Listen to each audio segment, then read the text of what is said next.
Frank, it is new sponsor time. I'm very excited for new sponsor time. Let me direct everybody's attention, one and all, to Freshly.com. That's FRESHLY.com. These guys, Frank, deliver hand-prepared, chef-cooked meals right to your doorstep. And you and I have just experienced it for the first time. I got a big box from Freshly today. It had some meals in there for you. It had some meals in there for me. We had it for dinner right before the show. Your review, sir. I thought it was excellent. Super convenient. Anything that comes to your front door, you don't have to go out, shop around, worry about what you're putting in your food. And then on top of that, it tasted really good. It is not only tasty, it's healthy. And Mrs. Muir saw to that. She immediately snatched the ingredient list. Let me review this.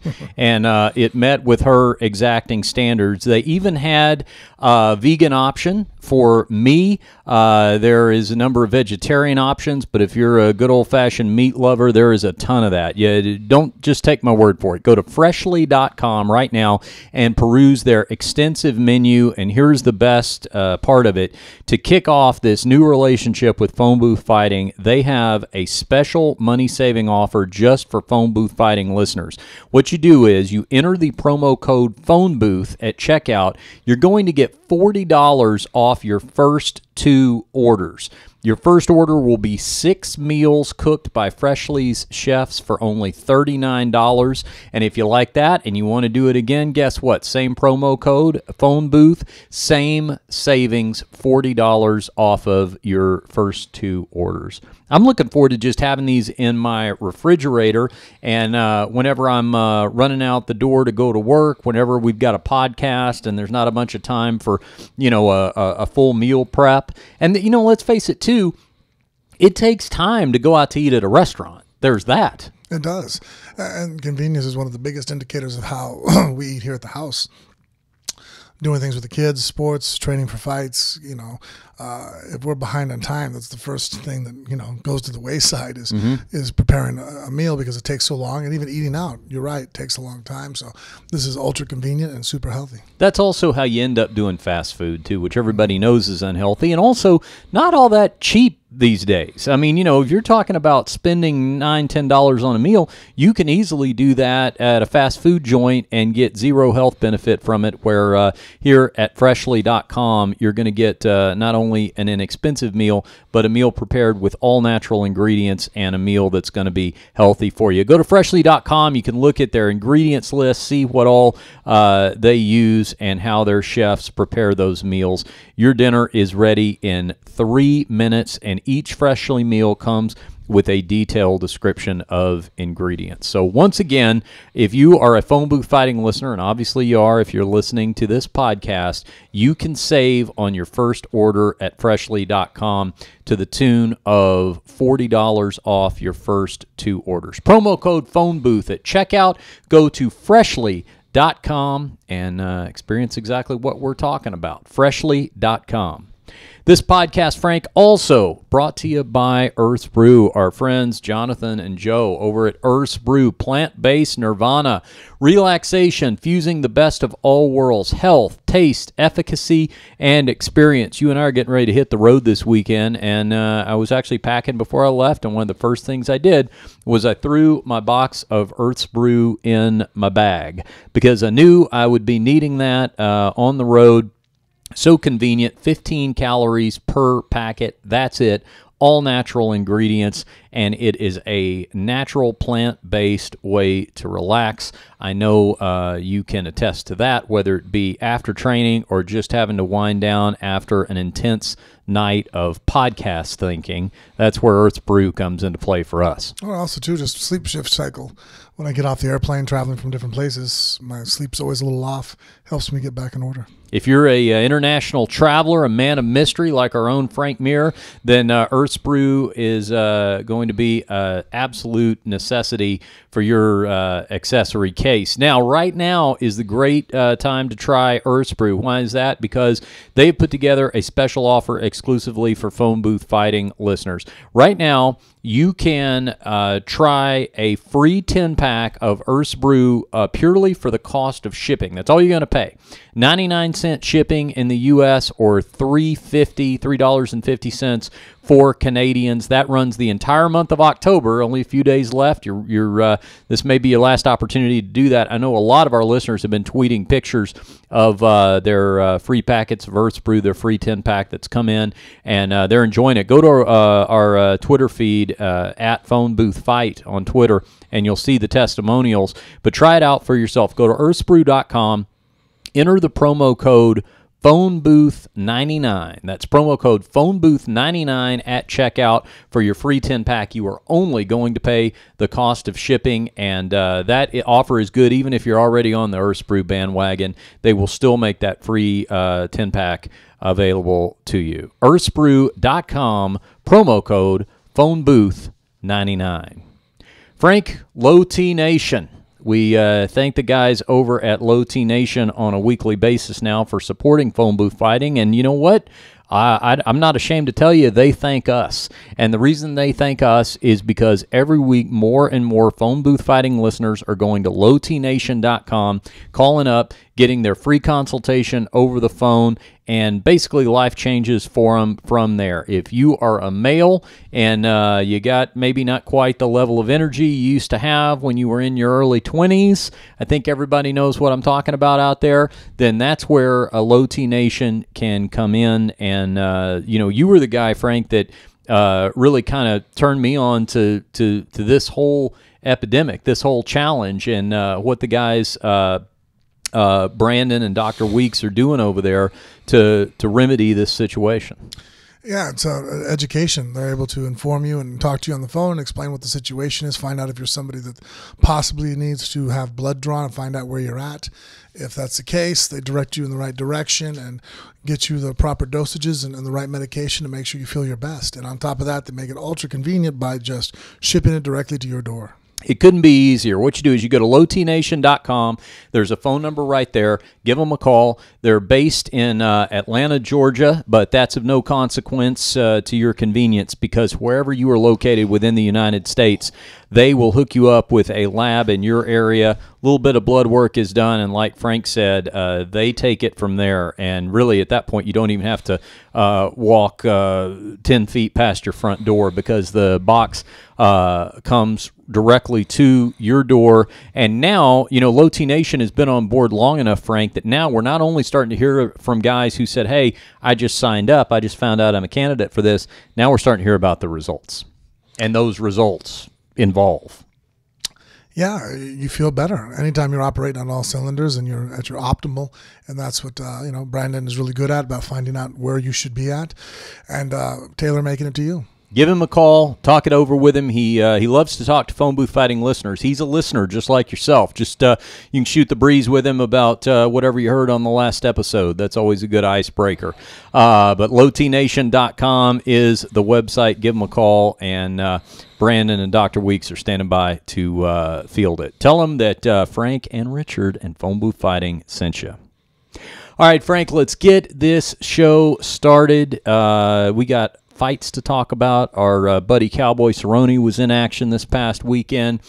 And you and I also had what may go down in Phone Booth Fighting history is definitely maybe one of the mothers of all field trips. You and I experienced something really, really intense just this last week. That it involved a guy that if you're a fan of the supernatural, if you're a watcher of the show Ghost Adventures, you will definitely know this guy. And he invited us out for a really, really creepy evening. And we're going to tell you all about that. Trust me, you do not want to miss this story.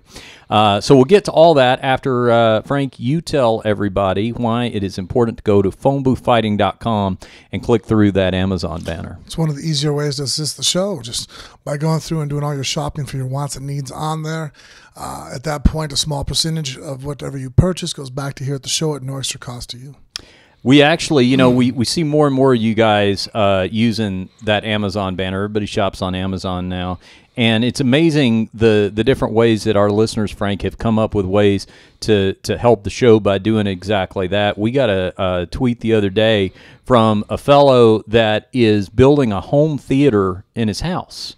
Well, that's not cheap. No. We're talking thousands of dollars. But he said, you know what? I'm a listener to Phone Booth Fighting. The guys talk about that Amazon banner. I'm going to buy all this stuff online anyway. So you know what? I'm just going to go ahead and click through the banner and outfit my entire home theater using the Amazon banner. That's incredible. Thanks. So we absolutely appreciate that. I was going to look up this dude's name. Paul was his name. At Bahal the Wall. So thank you for supporting us there on Twitter. You can do it too, and it doesn't have to be to the tune of a home theater. No matter what you're getting, just click through that Amazon banner at phoneboothfighting.com, and you'll help support the show. One more way, finally, to support the show is by purchasing our brand new T-shirt. Show them that, Frank. It is the just in time for Halloween Phone Booth Fighting Ouija board inspired T-shirt. I like this one. I'm particularly proud of this one. And for a limited time, it is available at 20% off if you go to phoneboothfighting.com and go into the merchandise section. And those are shipping right away. All sizes available. So pick you up a brand new Phone Booth Fighting T-shirt. Embracing the dark arts, as your coworker over at ACB, Brian Lacey, pointed out to me. Speaking of Brian Lacey, he was a part of that mother of all field trips story we got to tell you about here in a little bit. He really added some color to the occasion. He really, really did. All right. Donald Cowboy Cerrone, Frank, took on the up-and-coming Darren Till over the weekend in Poland. It was a fight on UFC's Fight Pass. And this one, I think, was a bit of a mystery in terms of how it came together in a lot of people's minds because, Cowboy came into this fight ranked number 6 in the welterweight division. Probably only another couple of good quality wins away from making the case for another title shot. Yeah. He accepted a fight against a guy who was undefeated and has stayed undefeated as a result of this weekend, 16-0-1, but was unranked. And this, well, first of all, it's testimonial to Cowboys moniker of anybody, any place, anytime. But boy, this is really proving it. Normally when you see this kind of fight, it's because somebody got injured 48 hours before the fight was supposed to take place, and they had to find a last-minute replacement. Not something that was planned, but Cowboy took this guy on, and it was opportunity of a lifetime for Darren Till. He was undefeated, but he had not faced anywhere near the level of competition of Cowboy, and basically busts up Cowboy's nose and finishes the fight 4 minutes and 20 seconds into the first round. What does that mean for a fighter like Darren Till when you get that kind of victory over a fighter like Cowboy? Well, it immediately puts him on the map. And that's a risk that a lot of guys just are never willing to take, and Cowboy is. That's what makes him, I think, such a favorite amongst fans, is that he's willing to fight anybody, any place, anytime. And so if other fighters would choose to do that also, more or less, you'll probably see some upsets there with guys that are unranked beating. You have guys that are very talented that come into a division, especially as stacked as the welterweight class or lightweight classes are. Guys in the top 20, anybody can, on a good night, finish the other guy. And so, hats off to Cowboy for taking that fight, but that's the risk he took, but I think he doesn't lose too much just because that's kind of his moniker, that he'll fight anybody, like we're saying. And then now, the welterweight has a new guy on the map, Darren Till. It looked like, and I just pulled up here, if you're watching on our Phone Booth Fighting YouTube channel, you can see the picture that Donald Cerrone put on his Instagram. You can tell Cowboy wrote this himself on Instagram. Safe to say you broke the fuck out my nose, with a little nose emoji. You know, there are broken noses and there are broken noses, as I have witnessed in mixed martial arts. There's the kind, it seems like, Frank, where, you know, after the fight you go, you know, I think he probably broke my nose in the second round. And then there's the kind of nose breaks that are more like when Robbie Lawler hits Rory McDonald and he just crumples.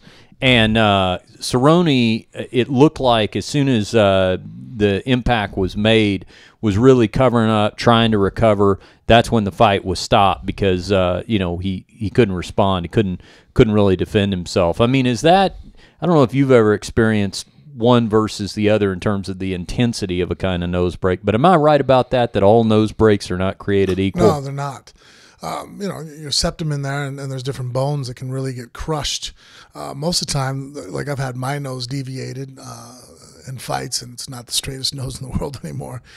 More cartilage damage, and those don't seem to be as menacing. Some of the breaks you see where you know that the guy's in, the septum inside is completely crushed. Those are rough, man. It's hard to deal with. I mean, and anybody can probably comprehend who hasn't been at least smacked in the face and their eyes start to water.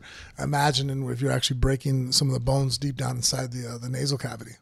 Yeah, it seems like, and unfortunately I haven't been on the receiving end of that, but I would surmise, I mean, just seeing the way that, you know, I know Cowboy normally fights, and then seeing his reaction to this while he was trying to recover, I mean, I would imagine that it can really just kind of scramble whatever thoughts are going on inside your head. If it's painful enough and your body is reflexive enough to what's going on, tell me if this comparison is not fitting, but I would kind of imagine a little bit like the liver shot, how it shuts down the body. I mean, if it's just reverberating through your body enough with that nose break. Actually, you know what makes it more dangerous than anything? That's why sometimes if a guy has a real bad broken nose, you have to stop the fight. Is they're not able to bite down their mouthpiece. All right. It disrupts your breathing. Right. I've seen many guys get their nose crushed, and next thing you know is their jaw's wide open and they're trying to breathe because they can't breathe through their nose anymore. And so then that only adds to now the risk of taking a shot to the chin now. Broken jaw. There's a lot of other ancillary stuff that could happen. Wow. Yeah.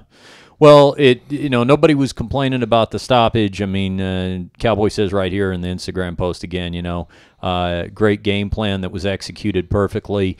Cowboys, had the challenges at times with the left-handed fighters. The old criticism of Cowboy back before he went to welterweight was that sometimes he would be a little bit of a slow starter. He's shaken that, I think, as a welterweight, but nonetheless, Till did not give him any opportunity to warm up. I mean, he made it a fight from the beginning. Now, the question is, what's ahead for Till? It's such an upside-down kind of situation because Cowboy took this fight ranked number 6, and when the new rankings came out this week, Cowboy has only fallen to number 9. Till debuts at number 8, so he's a spot ahead of Cowboy. But at the end of the fight, Till was calling out Mike Perry, which would be a very exciting fight, but Perry's unranked. So it's so weird because it's like you've got a guy who was unranked who beats a top-ranked guy and is probably calling out an opponent that makes more sense to be facing right now. I think it just accentuates the fact that Cowboy really let him jump a few spots in line.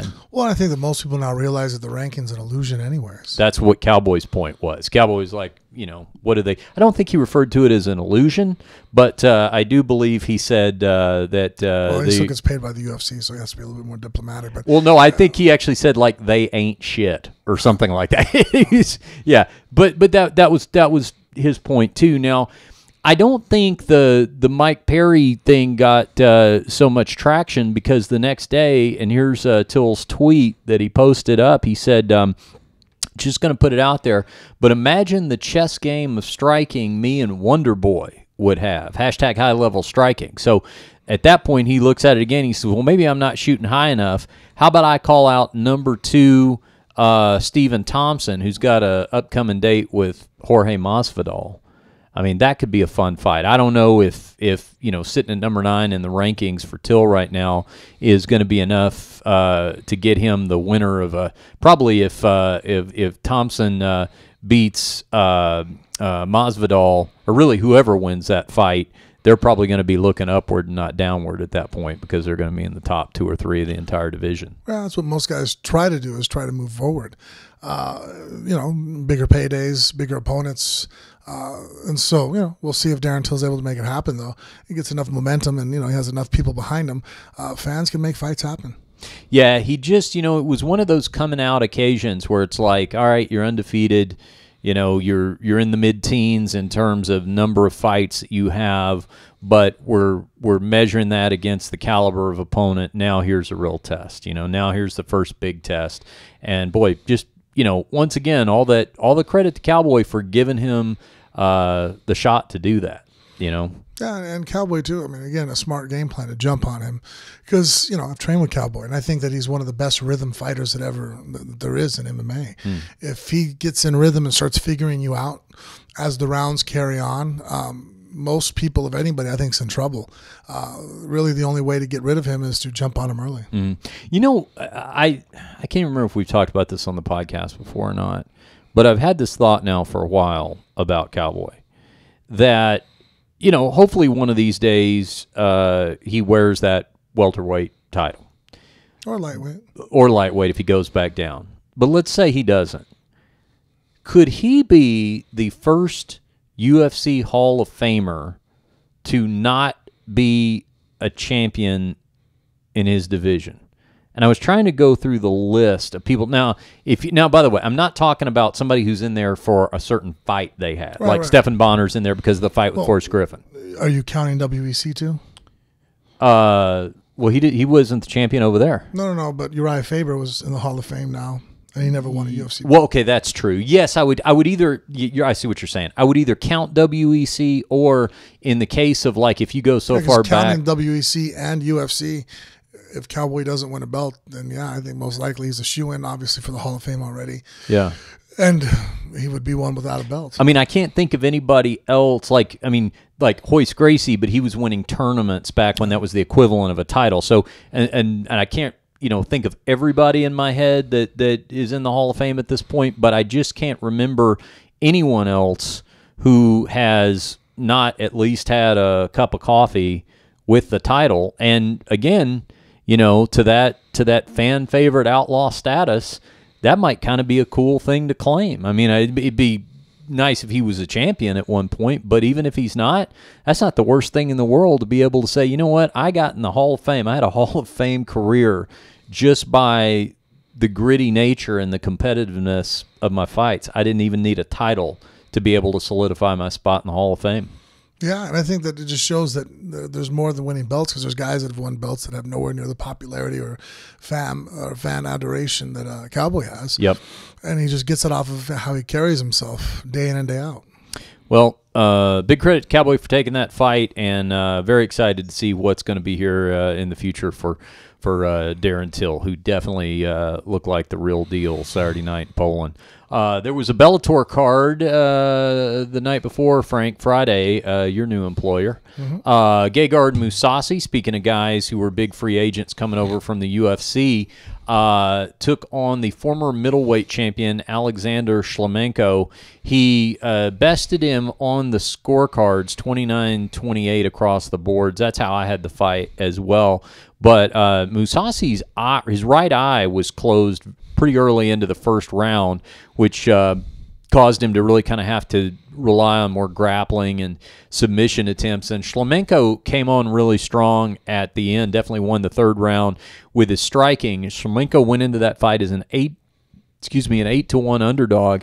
And in the wake of the fight, now Shlemenko felt like he had been robbed of a victory. I didn't see it that way on the cards, but Shlemenko was making the case that, like what the UFC does now with non-title main event fights being 5-round fights, he would like Bellator to adopt that as well. His point being in this fight that if he had had a 4th round or a 5th round, he quite possibly could have finished Gegard Mousasi, because Mousasi was kind of hanging on for dear life there in the third round. As somebody who might careful with your answer because you might be signing up for some 5-round fights, but in main events. But what are your thoughts about Bellator doing that? Yeah, I agree with the idea. I think that a lot of times as a fan and a spectator of the sport, you see top level guys go in there. You want to see them fight conclusively, and I think the main event fights should always have that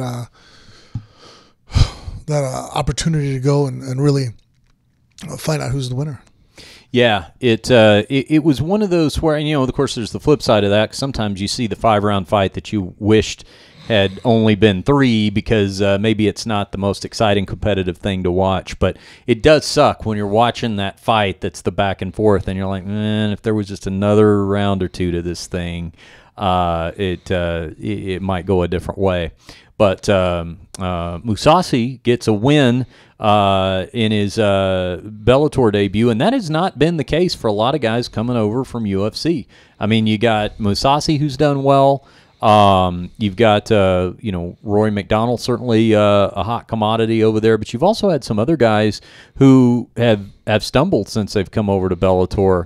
Benson Henderson, Lorenz Larkin, and it seems like maybe we're going to have to realize, if we haven't already collectively, that I don't know, maybe the guys at Bellator just weren't getting quite all the credit they deserved. It'd be one thing if it was just one guy, but turns out the 2 promotions rosters seem to be a whole lot more competitive than we thought they might be. Great fighters in the world, and a lot more than can just fill 1 or 2 different organizations. And so I think that that's what you're seeing right now, is that fighters that maybe not have the same notoriety and publicity that the fighters in the UFC had, but still same fighting ability, if not better.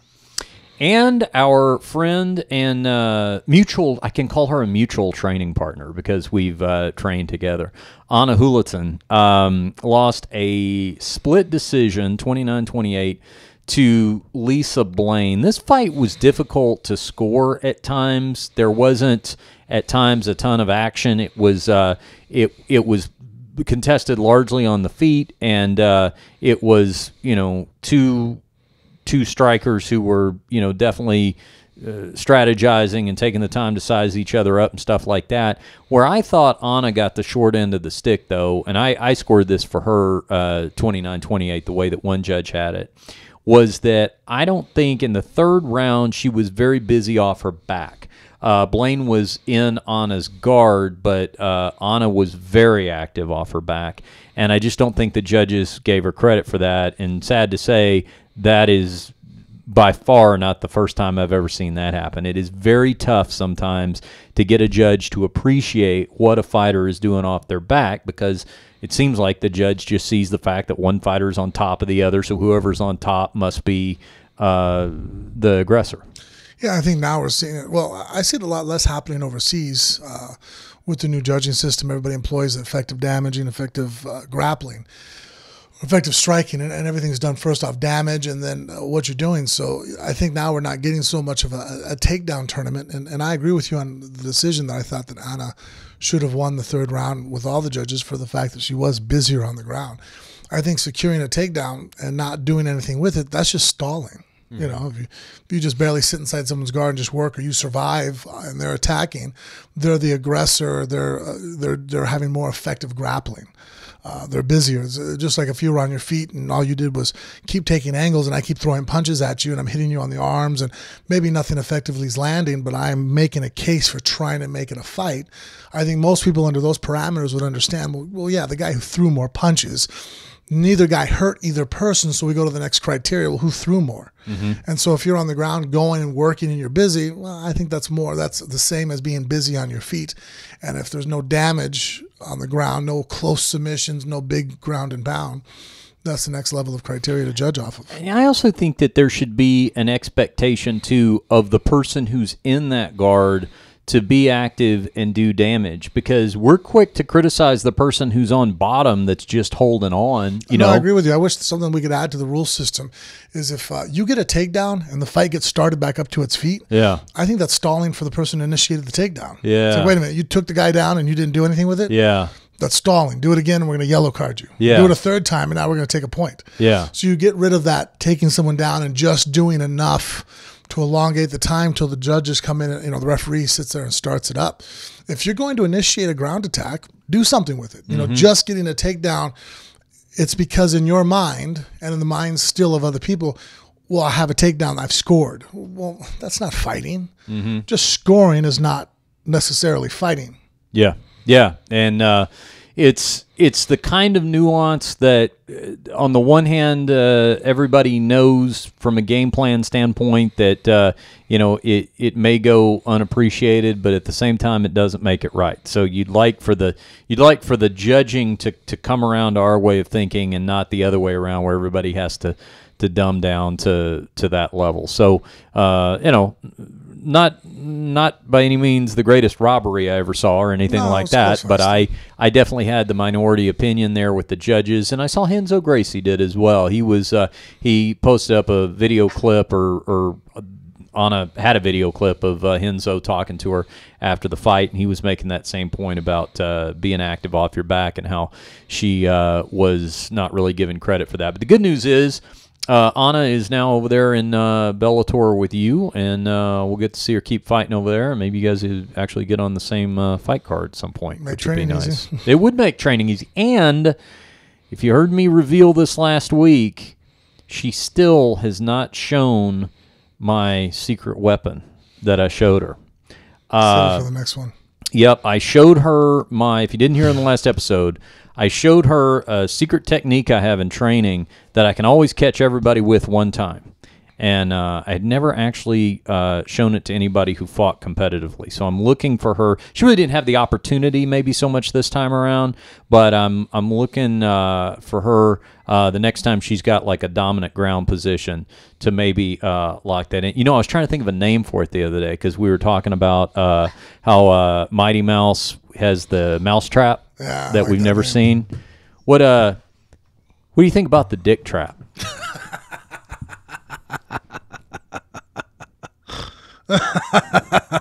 It's catchy. I would like to. I think it would be cool. This would be my ultimate fantasy for how this could play out. I mean, it'd be great if Anna could finish a fight. But here's what I imagine.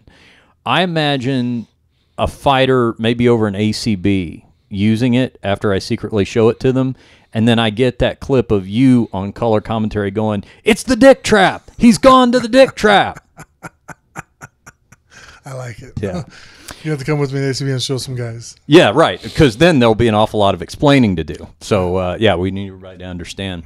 All right, so that was kind of the week of fights that were at least the highlights over the weekend. I want to take a second, Frank, to read a couple of iTunes reviews. We haven't done this in a few weeks, and we keep saying we're going to. If you go to our iTunes page, you look up Phone Booth Fighting. There's a little cartoon picture of Frank and one of me. And you see right there at the top where it says ratings and reviews. And then right down there it says customer ratings. Look at that, Frank. 219 ratings, and our average rating is 5 stars. Wow. 5 out of 5. We appreciate that, guys. So you click on the 5 stars right there, and then if you have an extra moment, just write a favorable line or two. And Frank and I like to read those iTunes reviews, just like we're about to do here. The first one, Frank, I'll hand that off to you if you want to read who that's from and what they have to say. Yeah, love Frank and Richard. This is from One of the Fans by Travi T. Love Frank and Richard. Lots of good content. We'd love to hear them go deep on stuff about life, though. Going through struggles, relationship, trials, and tribulations. I also get nervous hearing Frank talk about returning to fighting. Save your brain. Most importantly, though, the show is consistent in all the qualities I want in a podcast. Well, I appreciate your concern, man. Yes, and my radar perked up when he said he wants to hear about struggles, relationships, trials, and tribulations. I could, at some point, if you like, I could rank the top 5 craziest women I've ever dated. That's an interesting story. Yeah, I'm not allowed to. Yeah. Yeah, each one comes with their own, like, what I would call, like, epiphany or moment of clarity, where I was like, oh, you're an insane person. Like, this is no good. Yeah, that's where I utter my famous line, you don't get to be with me anymore. All right. How about another one? Let's see here. Sorry, God, I miss Travis. Travis isn't with us tonight. He's working some late-night construction job, so I'm having to go back to the one-man band days where I talk and I run all the controls at the same time for the podcast. This one is from E3 Don, Frank. He says, the best MMA show on iTunes. I listen to a lot of talk radio and podcasts, but this is one of the best. I look forward to every episode and the casual chat. I also really like the gun talk. I was a big fan of Frank as a fighter, but after subscribing here, I like him even more. Also, the input from Richard is always great. His blend of comedy and intelligence really adds to the show. The laid-back and witty commentary is what brings me back. That's from E3 Don. Thanks, man. We appreciate the positive encouragements. And so once again, look us up in iTunes, write us a review like that, and we will most likely share it on the air. We really appreciate the support. Thanks, guys. Hey, speaking of comedy, I know you've got an ACB note here before we get into the mother of all field trips that we took last week. I got a last-minute offer for a booking, a comedy booking, that I have taken for next Friday, and it's going to be a first for me. It's a roast battle. Now, it is a bracketed competition of professional comedians that takes place over a period of weeks at the LA Comedy Club here in Las Vegas inside the Stratosphere, which is kind of my home club. That's where you and I performed last week with Brian Lacey. But the roast battle is two comedians at a time on stage insulting each other. And I have no idea who the person is that I'm going up against. It's weird. Like, I can be perfectly insulting if I don't like somebody. But do you have a name? Yeah, his name. Yeah. You can't Google anything on it? No, I'm going to. I mean, I'm going to do some research on him. In fact, he has an unusual name. I'll pull it up for you real quick. So I was thinking, I don't know, maybe we should have him on. Like, maybe I should get to know him a little bit, figure out what I'm gonna use to insult him.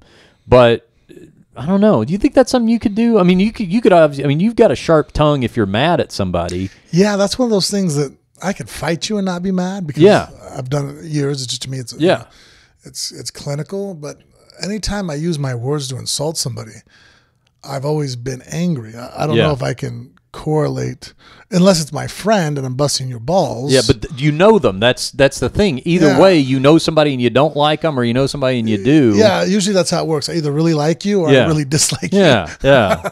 There's really not that in between. Yeah, this guy's name is Spiro Ciavelis. Spiro Ciavelis, unusual name.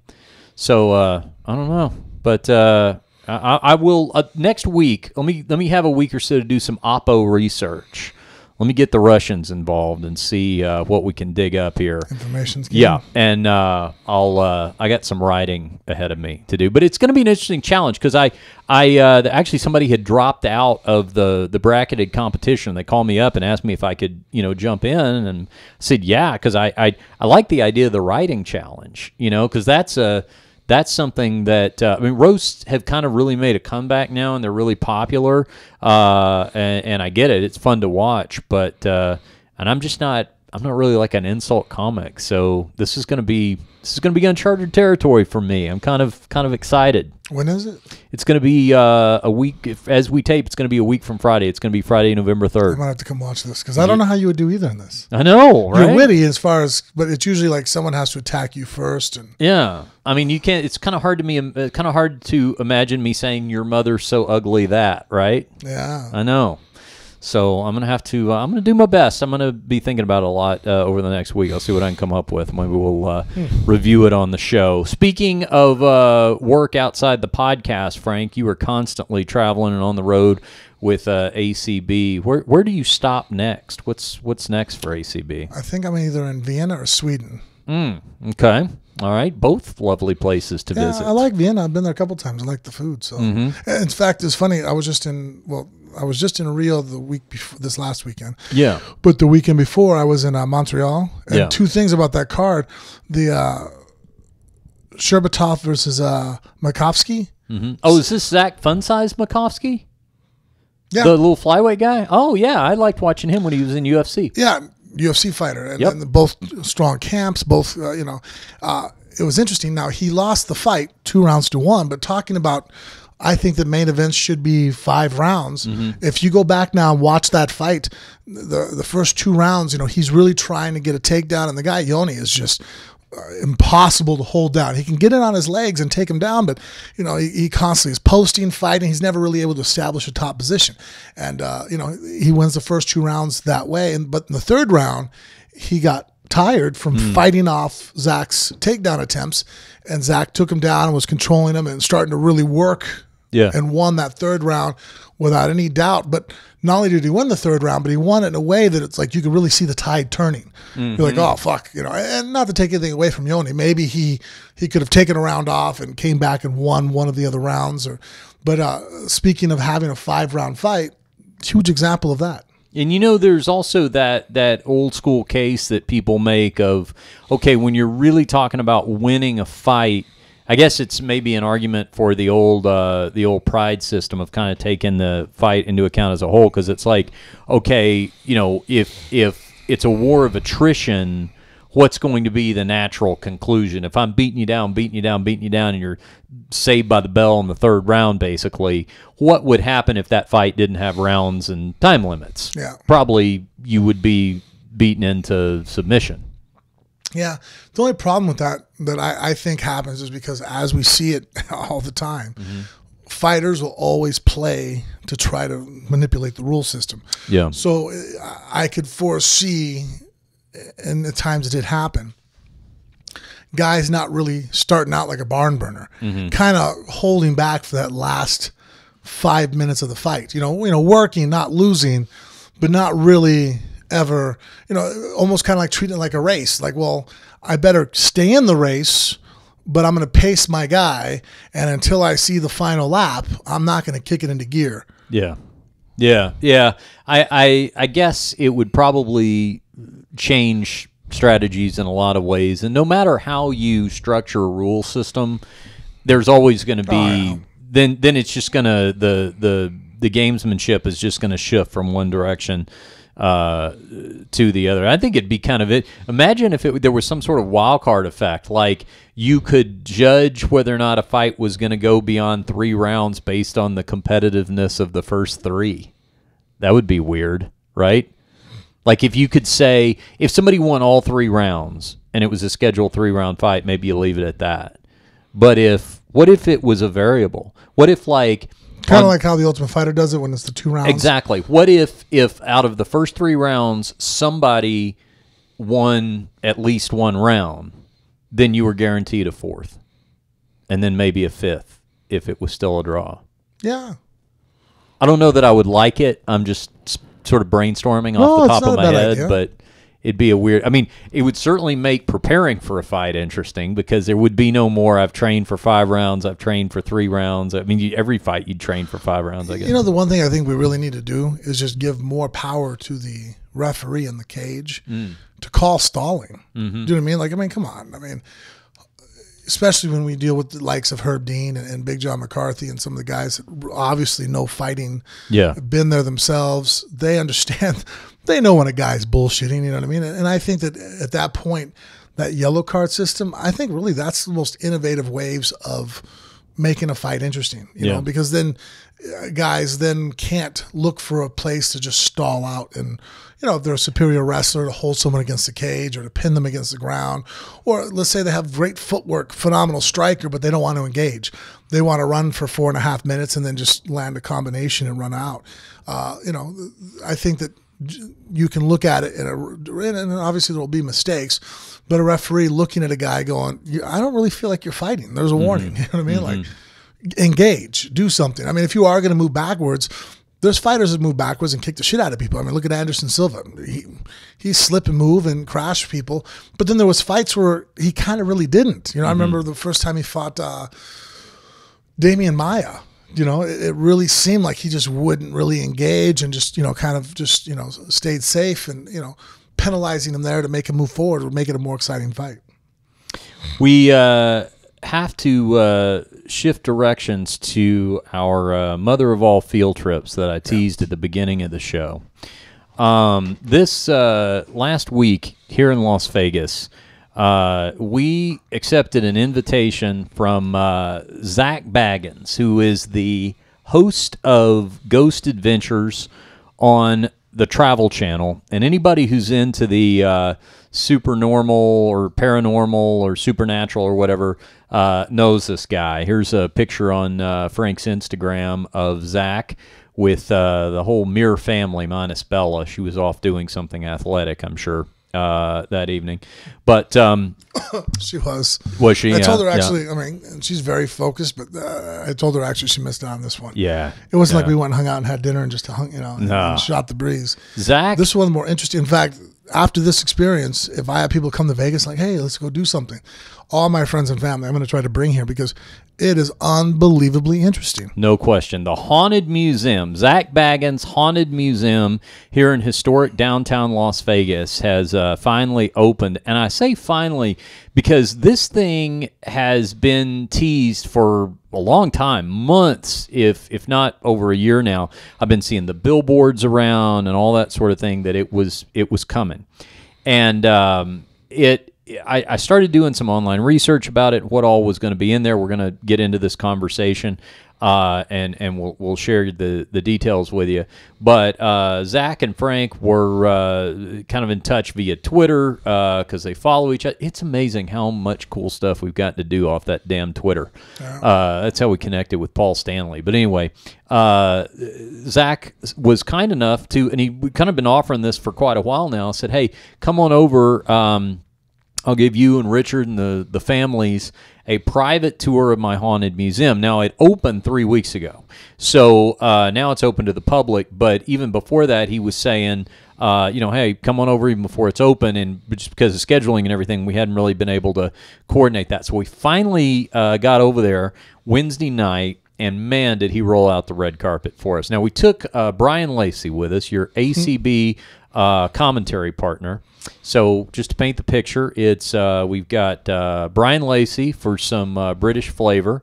We've got real quick, because a couple nights before, we have friends of ours that run the haunted houses here in Vegas. Yes. So I took him there first and got to see how he responded in haunted houses.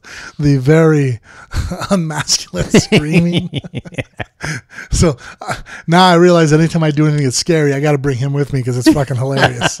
Yeah. So that's what he's doing when the stuff is fabricated. Now we're going into the real deal. Which like threw my kids off because they thought we were going. They're like, oh, we're going to Haunted Museum. And we show up, and the kids are like, wait a minute, this isn't a haunted house. I'm like, no, it's not a haunted house. It's a haunted museum. Like, there's nobody who's pretending to jump out at us here. No. There's no. This is for. This is a museum for people who took stuff way too seriously, like the haunted houses. This is a real deal. So it's Brian, it's two of the three Muir kids, and the Jennifers, and us. And so we get over there. It's like a 9 o'clock in the evening deal, and they obviously had anticipated our arrival, and as I said, rolled out the red carpet for us. Now, this place is basically in the downtown area of Las Vegas. It's in an old mansion. He's bought this house that I think was built around the early 1900s, if I'm not mistaken, and had kind of its own haunted history. It was sort of built by one of the founders of Las Vegas, and there had been some deaths in the house and things like this. Now, positioning statement, and you would know this already if you're a regular listener to Phone Booth Fighting. You and I are both atheists. Right. You and I are both skeptics. Yep. You and I both believe in science. We need proof. So that being said, though, I keep an open mind. That's why that's why I think we get along with people like Zak. Because I don't get off on shooting anything down. I'm open to shit. You know what I mean? Like, I'm listening. Absolutely. I'm open ears, man. Right. Now, at the same time, I was very because I really wanted to give a lot of this a fair shot. I was really intentionally trying to just keep a a clean slate. Yeah. Yeah, I didn't want any. You have to empty your teacup. Yeah, exactly. So, and the same went with the skepticism. I didn't try to let a lot of that, influence me going in. But that being said, there was shit in there that regardless if you're a skeptic or not, as far as the spirituality aspects of it, what about that room we went into that had the, All right, well, we're getting there. You're jumping ahead. Yeah, but sorry. Yeah. I mean, even if you are, if that's not a mark of approval that two guys that when I hear a bump in the night, I assume it's either the wind or somebody up to no good. I never in my wildest imaginations think I'm going to ever run into an evil spirit. Yeah. It's just something that I just don't particularly believe in. But that being said, when he was showing me the different stuff, I'm like, I didn't sit there and go, this is bullshit. Mm-hmm. And not one time did I actually have that going through my head. I was just like, all right, I'm going to clear my mind. Explain to me what the case for this is, and listening to the different people and not sitting there and just shooting everything down in my mind, just going, all right, this is cool, and on top of that, it was a great everything. I mean, it's really a cool fucking house. I want to go back. Absolutely. So there are basically two aspects to this. There's the supernatural aspect of it, and then there's really like the whole true crime aspect of it. There's a big part that's that. Kevorkian's. So let's do this. Let's walk through the rooms. Okay. Let's tell everybody what's in there. Okay. First of all, we went in, and you go in, and it's like a haunted hotel. You know what it reminded me of was the old the ride at Disneyland. Haunted Mansion. Yeah, the Haunted Mansion. It felt like that when you walked in, the also reception too, desk. If anybody watches the American Horror, very much that kind of feel of the house. Well, Zak said that the set designer from American Horror Story designed the house. This guy apparently for 2 years. Cool this guy apparently for 2 years that's a set designer on American Horror Story was coming in like on days off from shooting for the last 2 years designing the inside of this place. And it's huge. Now, before we get going, did you feel at all like I was a bad parent because I brought Cage and Ronan? Well, not knowing them as I do. I knew that I was getting the looks from the people. They're like, holy shit, this motherfucker's bringing his kids. I'm like, it's cool shit, guys. Come on. Yeah. Well, not knowing them as I do, because but if I didn't know them, I would be a little nervous. And the funny thing is too, like Cage looks older than he is because he's so big and all that kind of stuff. And Ronan's just cute. Like, he's just sort of angelic looking. Yeah. He's the one that, if I was in line and being judgmental, he's the one I'd feel sorry for. I'd be like, I don't know. And they did awesome. The only time they freaked out was when we go through. I'll tell you what out. So we check in there, and we go into this first room that's got just a collection of interesting macabre stuff in it. There's human skulls in there. There's creepy doll collection. There's a couple of goblets from Anton LaVey's Satanic Temple, which that was the point where I realized you didn't know who Anton LaVey was. You know what? I've heard the name before, but for some reason it wasn't clicking then. Because now, was he a real Satanist, or was he somebody that...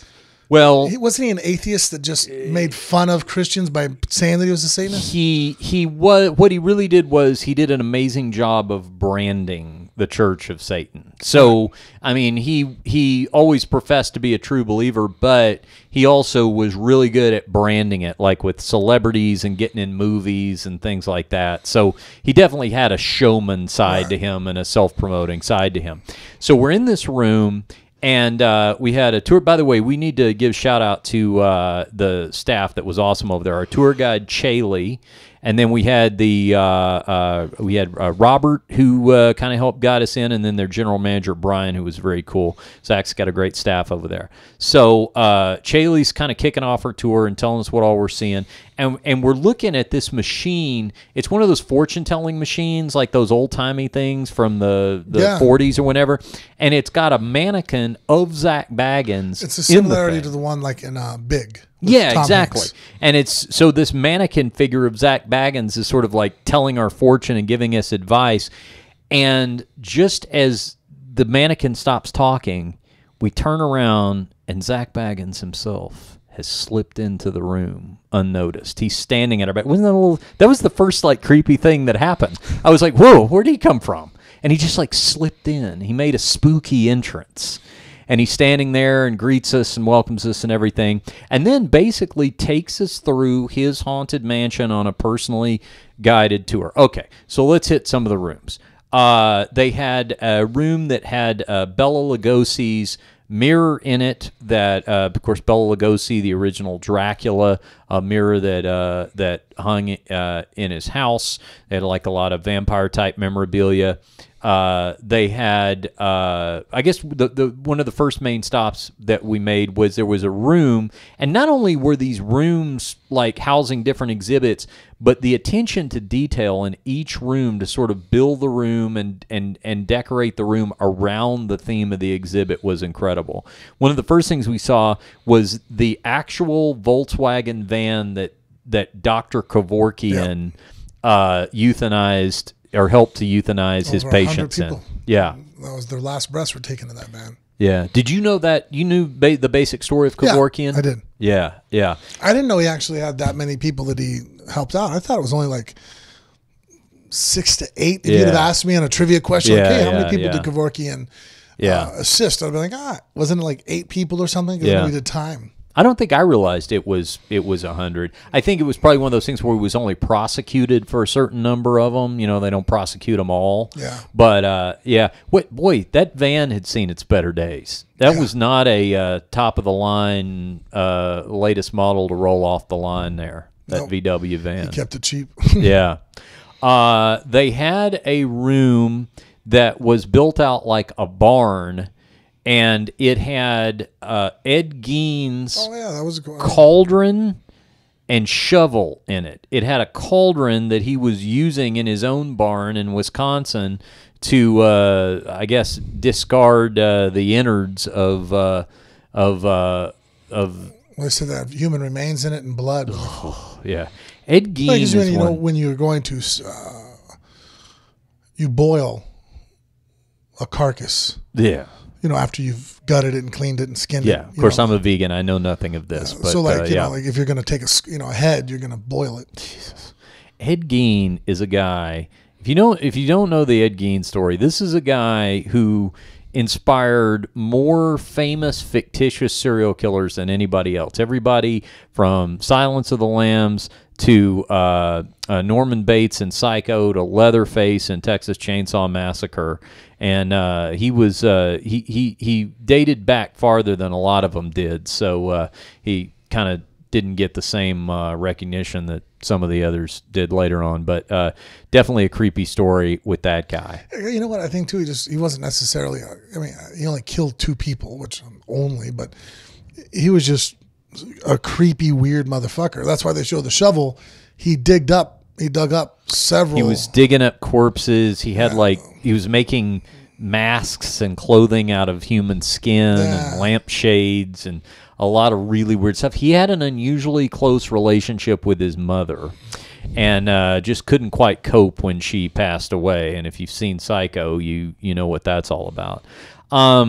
So we'll come back to the true crime stuff in a minute, because there was also this whole supernatural aspect of it. Now, one of my favorite things that we did, just in terms of seeing the various reactions from people, is when we had to go in the room to see Peggy, the possessed doll. Now, Peggy was this doll that looked like, she could have been from the middle of the last century. One of those that, her, like when you have a daughter and she's playing, baby with the doll or whatever. Really creepy looking, though, that doll. And she was in a room kind of all by herself, just on this little pedestal. And Chaley and Zak were telling us about how people had heart attacks after they'd seen her and had met with all kinds of misfortune, things like that. So they really encouraged us to be nice to Peggy and greet her when we went into the room. And that's where Brian Lacey really started overdoing it, because he not only greeted, he basically turned into a kiss ass. I mean, it was, hello, Peggy, right from the beginning. I told him when we walked out of there, I said, she saw right through that. She didn't like you. Did Jen tell you what I did to her, your Jen? No. We walk in and your Jen was also a little spooked out by it. And so as we walk over, not to anybody else to overhear me, I leaned over so she could hear me. I was like, fuck you, Peggy. She slapped me on the shoulder. Stop it. Yeah, not around me. That was very nice to I think pet. that's when I also finally got the first jump out of Brian. Yeah. Touching the back of his hair. Yeah.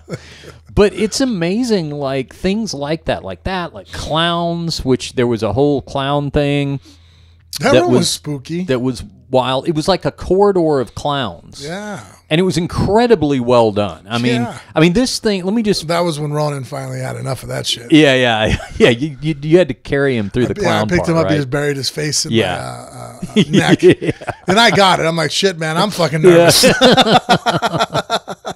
Yeah, it was this thing, and I worried when we started to do this segment.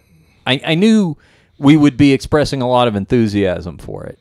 But it's just one of those things you just don't know if you can really do it justice, because it's like, just to paint this picture, I mean, I was excited about going. I thought, we're going to see some cool stuff, but I was imagining some interesting, weird, creepy, whatever stuff, but just in some kind of generic rooms.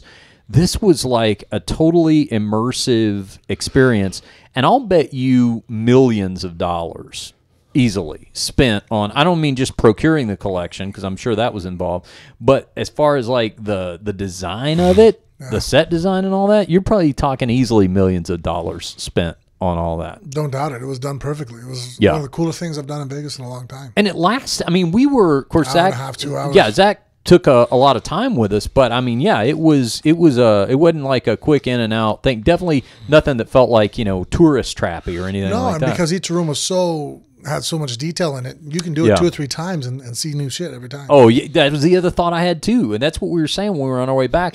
Jennifer was like, "I just can't wait to go back," and I'm like, "Yeah," because you start processing all the stuff you saw, and you're like, "Yeah, but I'm going to see different stuff next time." Did you hear her say when we were in the Lugosi room that in the mirror that he supposedly could see the future, see the past? He stared at for hours upon a time. But did you see those paintings of the children? Yeah.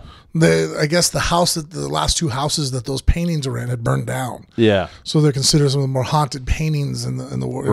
Right. And every time the house burns down, those paintings are unscathed. Yeah. So now he's got them in his museum, which probably drives up the insurance premium. But I didn't get a chance to ask him about that. Now, he also took us into a room that had something called a Dybbuk in it. Now, I learned about this Dybbuk box. I think I saw it on TMZ.com originally when he bought it. If you search Zak Bagans on TMZ, you'll see some of these things that he got in anticipation of this museum opening. But the Dybbuk box was billed as the world's most haunted object, that it was possessed by an evil spirit inside the box. Terrible things had happened when you opened the box and the spirit was released. And, of course, you and I jump right to the hard-hitting questions of, okay, have you opened this in the past? When will you be opening it again? Things like that. And can we be there? Exactly. We invite ourselves. He said he had opened it twice and kind of went into a lot of detail about the harrowing things that happened and that he felt when he opened it and everything. But he asked you and I if we would be willing to maybe come up there overnight one night and open the box for a third time with him. And you and I instantly said, hell yeah, we are in. That's hella cool. We are in. So hopefully we're going to be able to realize that. Because look, it's even like, I think that there's 2 sides to it. So it's like, if you just want to believe, then you're going to find something, any kind of way to latch onto. Consequently, if you're not going to be in any way open-minded to anything, you're always going to be able to find a way to. I agree with you. I'm interested in splitting the difference. And Zach himself said that. He's like, I need proof. He's like, that's what I look for. And did you notice there were several times where he's given us a tour, he started to say something, and then he would say, no, I don't want to put that in your head because I don't want to do anything psychosomatic. I don't know if you noticed that or not. Yeah. So he was even aware of kind of letting everybody have their own experience with things and not playing something in your head. Yeah. He had some incredible, like, old circus stuff in there, like some stuff from Ringling Brothers. Yeah, P.T. Barnum's original collection, stuff like that. There was a true crime room that was decked out like a jail cell. Yeah. And it had a lot of jailhouse belongings of, all kinds of people, from John Wayne Gacy to Charles Manson to Richard Ramirez, the Night Stalker. That was their weird. drawings, their notes. Yeah. You realize how long Charles Manson's been in prison because they had like 3 different updated versions of whatever television set he had in his jail cell. Like he had the one that was the old TV VCR combo, and then he upgraded to the next one, and then the next one. Quick MMA side note, by the way, Zak got that somehow through Charles Manson's grandson, who I found out has actually had a couple of MMA fights. So I didn't even know he had kids. That's part of the problem with Charles Manson. We're not sure how many kids he has because he was fucking every girl in that compound. Oh. And there were a lot. And here's a news flash. They were not using protection. So it was before the 80s. I didn't know about AIDS. So you had a lot of unprotected sex in the 60s. That's actually kind of always been an open question, was how many kids actually were born out of that hippie commune. So they had all that. Then there was the basement.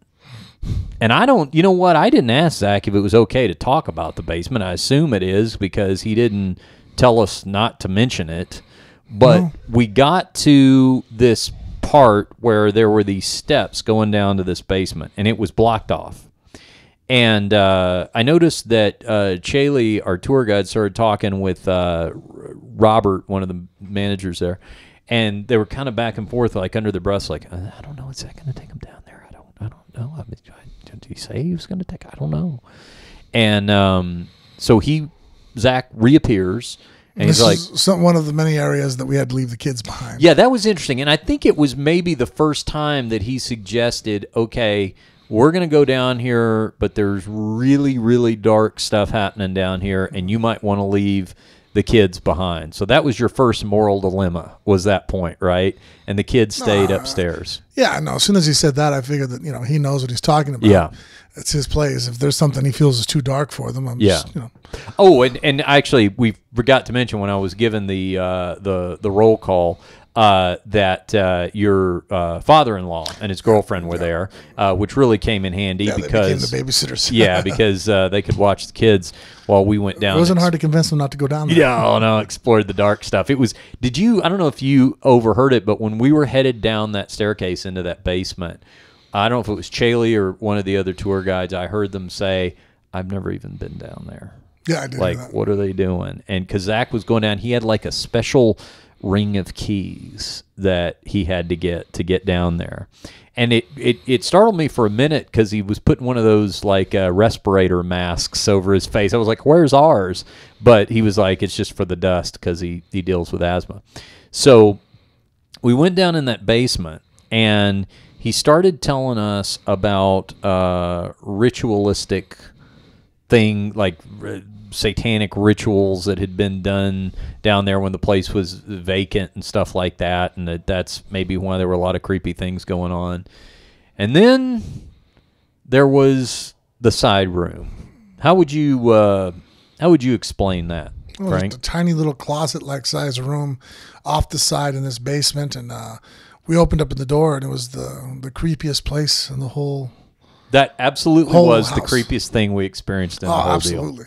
Because then you go in there and you see a mattress, and then a few artifacts, a stick, and some other stuff sitting on it, and some knives, and some other like syringes and shit. And when I first looked at the mattress, they had it sealed with plexiglass. But if you're looking at the sheet, I'm like, is that blood? Then I look closer, I'm like, and that's fecal matter. Like someone shit themselves on this bed. Yeah, and so I'm back in the early '80s. Yeah. So there was do you remember the serial killer's name? He's the Kansas City Butcher. I actually read up on him after we were down there. Is this not one of the darkest episodes of phone booth fighting we've ever done? I think it is. Yeah. All right. So if you were if you're around for this point of the show, you need to identify yourself so we can put you on some sort of registry or something. Let me look this guy's. It's Robert something or another. And that was kind of the weird thing too. Was for as screwed up as this guy was, I'd never actually heard of him, and he kind of was like flying under the radar given the severity of his crimes. Robert Berdella was his name. Robert, sick motherfucker. Yeah, Robert Berdella. And he, between 1984 and 1987, he murdered at least 6 men. He was a gay dude, and it was kind of like the premise of gay hookup / hustler prostitution kind of thing turned to sadistic torture and violence and death. But somehow all of the evidence from that trial, because he did go to prison for life, he ended up dying in prison, all the stuff from the trial was in that one little room the size of a closet that we suddenly all found ourselves standing in. Yep, that was, and then as he's reading out, that's why I was shocked too. Like he pulled out the book that they had written about the guy. And I'm like, how have I not heard of this guy? Explaining that, 6 or 7 different guys he had kidnapped and basically molested them and raped them and like poured bleach into their windpipe to try to mess up their ability to speak.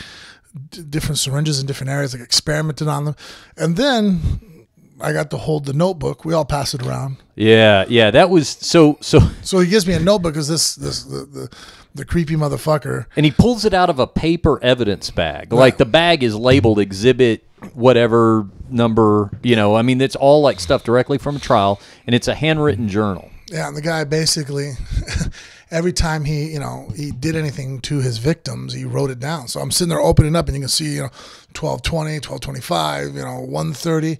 I'm like, and some of the things I probably won't repeat on air, but, it was some pretty awful shit. Yeah, we don't want to cross any lines of good taste. Yeah, sure.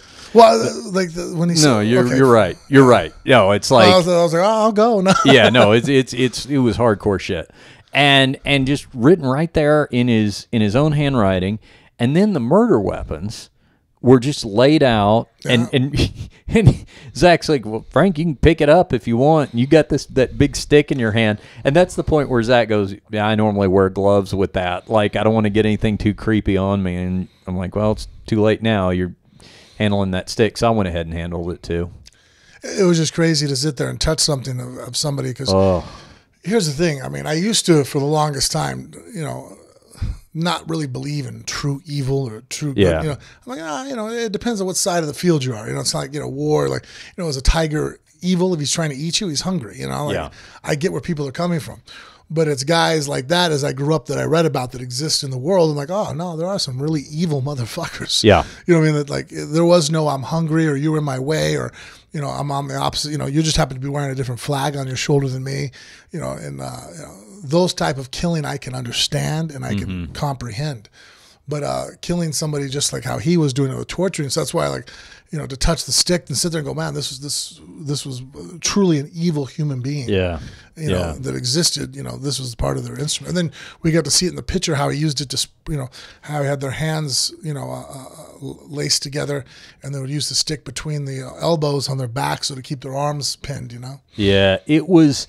See, and to me, and that's why I kind of said when we started talking about this, there were kind of 2 different categories. There was the supernatural stuff and then the true crime stuff. I get because there was, the running theme through all this was energy, like connective energy, and, our spirit's residual energy that continue to exist and things like that. And while I may, again, need to see the proof on things like that, I definitely connect, and not just in horrible, dark, like serial killer type ways, but just anything historical. I always connect with actual objects that were used in some way of significance. So like anything that's game used or game worn, either literally or figuratively, even a letter from a president or a historical document or something like that, where you're going, okay, this is the actual point where this person put pen to paper and this document was significant in that way. We're not the only ones that think this way. That's why there's museums. Right, exactly. And so, obviously, in this case, it's the darkest side of humanity. But yeah, just like the fact that, I carry a gun. Yeah, right. There's people like that in the world. Yeah, that this is that point. And the other weird thing too, and if you want to talk about if it provides any kind of public service, is illustrating how a lot of times these people aren't like the ones that stand out. There's not anything about them where everybody goes, see it? I knew that guy was a serial killer. Like, I just knew. Now, sometimes, obviously, when you start interviewing the people that grew up with him or whatever, and you find out some of the red flags that were raised. It's always that way. It's hindsight. Anytime something happens, you're like, oh, well, why didn't I see that before? Yeah. Once you have the conclusion, it's easy to reverse engineer a situation. Go, oh, well, yeah, look, the guy was always antisocial. It's like, well, now you can make sense of that, but at the time, come on. And then they also had, and I think this was the part that freaked Jennifer out the most, is when we were in that room that had the reconstructed basement from that house that was possessed that he had torn down somewhere in the Midwest. Past the funniest part of that room. Okay. Yeah. The serial killer room. Yeah. When Zak handed me the cigar box. It was a cigar box. I'm like, cigar. Yeah. So then Zak hands me the cigar box and I touch it. And this time Brian Lacey won't touch shit. I handed him the stick. He didn't want to touch the stick. He never touched the stick. It gets like every time I'd like, hey, are you interested? He's all, fuck that. He wanted nothing to do with anything, right? So then they hand me the cigar box, and I did what fucking anybody does. Someone hands you a box, you open it, right? Yeah. So I stick my thumb and I open it up, and all of a sudden, it's filled with fucking feathers, and some of them sprinkle up into the air, and that's when Zak goes, I've never opened that. And I'm like, oh shit. Yeah. Sorry. And that's when Brian is trying not to let one of these little like fuzzies, and the whole room's filled with it now. In about a 4x4 room. He's doing like the with shoulder. 6 people in it. One was coming down towards his head, and you can see he was just like, no.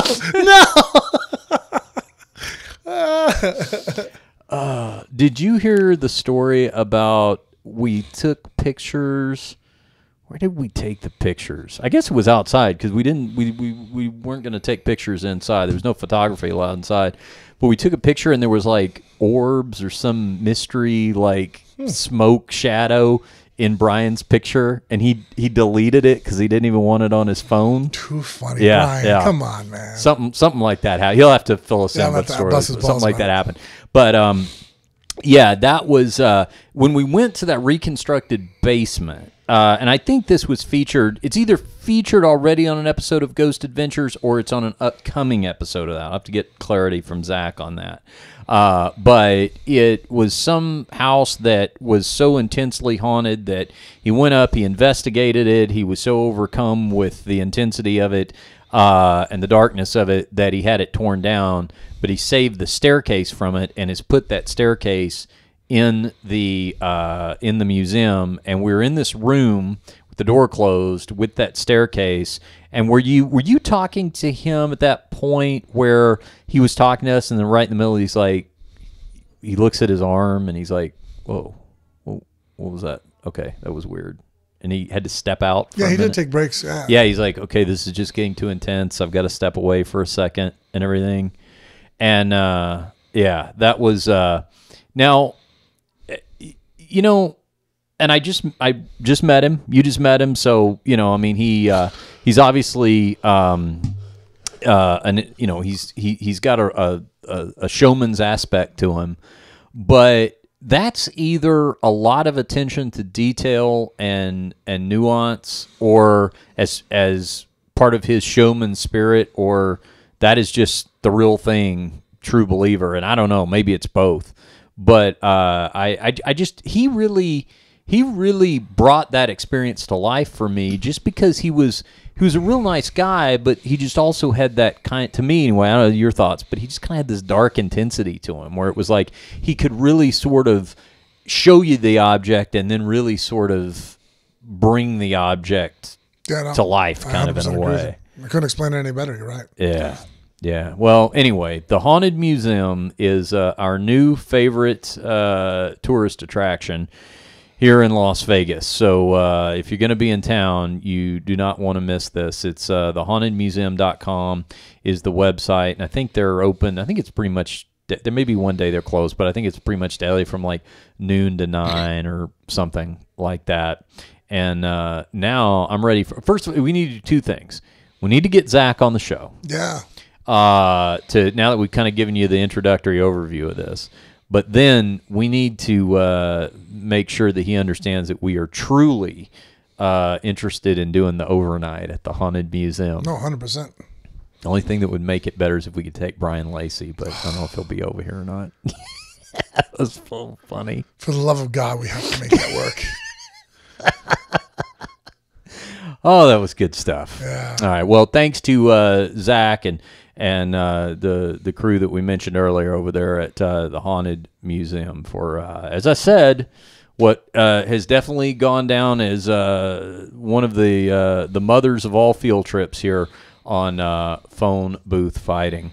All right, real quick before we go, I have to ask you, pertaining to our social media, I'm still on your Instagram page, what is up with you doing battle with this champagne bottle? Now, explain. Let's watch the video here. Now, you're doing like a ceremonial grand opening of something. If you're watching on our Phone Booth Fighting YouTube page, you can see this. Frank is he's standing behind a red velvet rope, and he's got a suit on, and he's got a champagne bottle in his hand. Looks like he's about to christen a ship or something like that, and we'll have him explain the in a old second. Napoleonist time, the old French soldiers when they used to cut the with the saber. To the Oh, okay. So champagne you have a bottle. knife in your hand. Is that what that is? Okay. A little mini saber, I guess. Okay, and you're gonna just cut the cork off the champagne bottle. Yeah, you're Is that supposed what's to gonna draw happen? the blade up the neck, and Okay. it catches the cork and cuts off. Okay, sounds easy enough. Let's see how that worked out for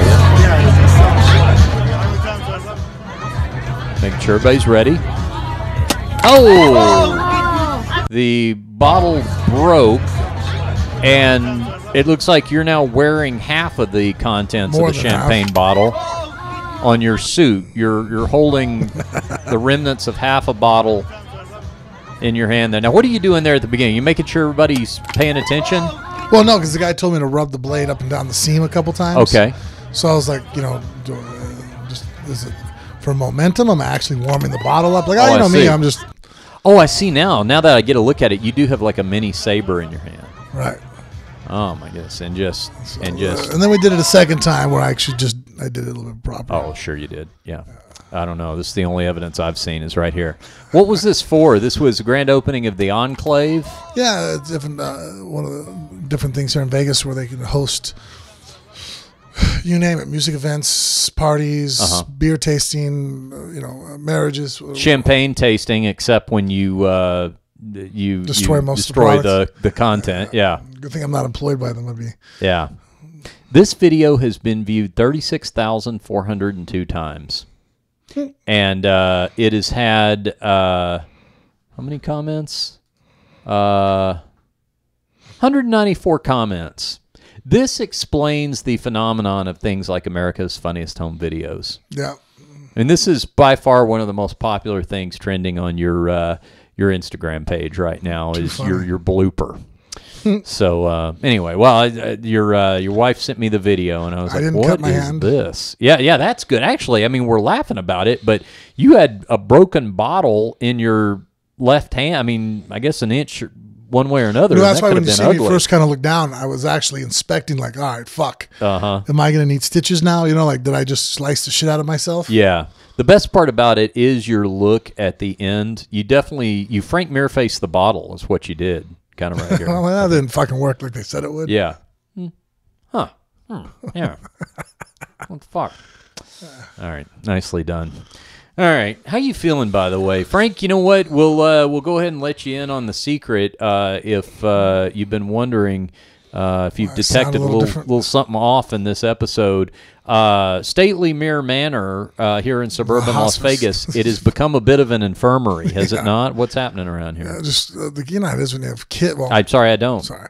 Anybody at home that has a bunch of kids would realize that, man, you just pass shit back and forth. And about 2 weeks ago, Bella and Cage had strep throat. Mm-hmm. Then they got over it. Ronan caught strep throat. And then usually, like, my wife and I both kind of agree with that. Like, you don't run to the doctor and get antibiotics every time you have this, sniffles and shit.